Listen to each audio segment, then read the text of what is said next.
so there she is, the 1970 Ford Model T. And when I say Model T, I mean it in the loosest sense of the term, because this is a vintage disaster. If I didn't know better, I'd say she'd been left for dead somewhere between a junkyard and a haunted house. Rust, dents, spider webs. It's like someone decided to give up on her, and I was that someone, apparently, who decided, nope, I'm gonna bring you back to life. Why the Model T? Well, for starters, it's not a real Model T. I'm not that crazy. It's a '70 Ford Model T, which I think we can all agree is a lot closer to classic car than mobile garden. I'd always loved old cars, and there was something about the Model T's character. The kind of character that says, I may look like a rusty lawn ornament, but inside I still have a heart. And let's face it, I was in desperate need of a project that wasn't a Pinterest fail.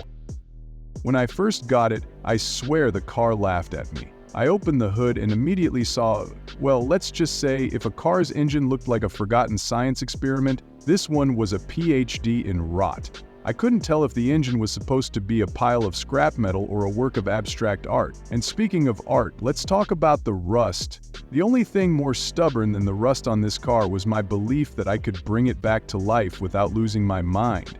Every turn of the wrench felt like a silent battle against Mother Nature herself. You know how when you try to open a jar of pickles and it's just stuck? That's what the bolts felt like, except the pickles weren't getting any easier to open.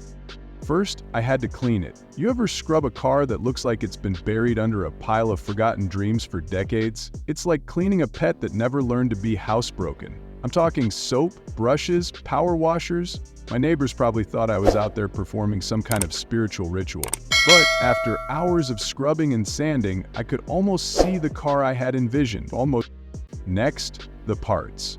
Replacing a few rusted out bits here, swapping out the carburetor there, and oh, the thrill of finding a part that actually fit. It felt like winning the lottery, if the lottery only paid out in extremely rusty but ultimately functional car pieces. And then there was the painting. I didn't go for some flashy color, no. I went with that classic dignified navy blue. And by dignified, I mean it looked like I accidentally splattered the paint in a frenzy and called it art. Turns out spraying an even coat is harder than it looks, but hey, we got there, kind of. Maybe it wasn't a showroom finish, but it was my finish, and that felt good.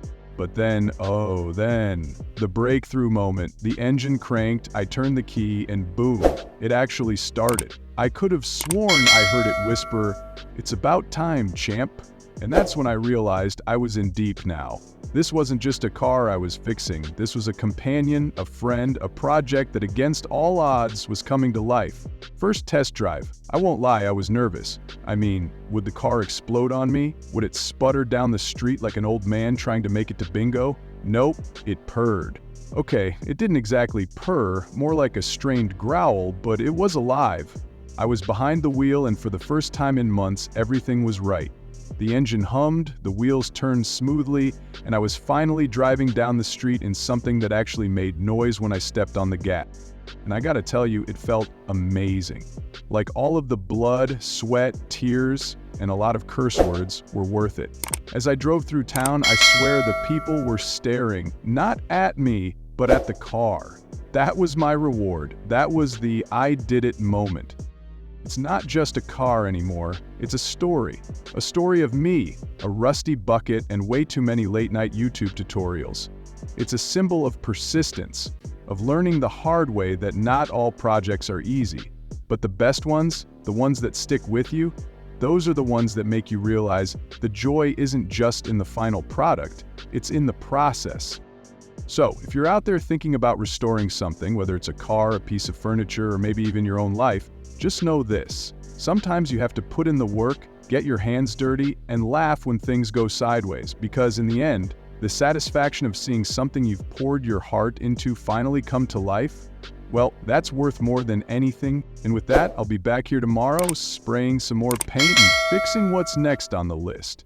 But hey, that's a story for another time.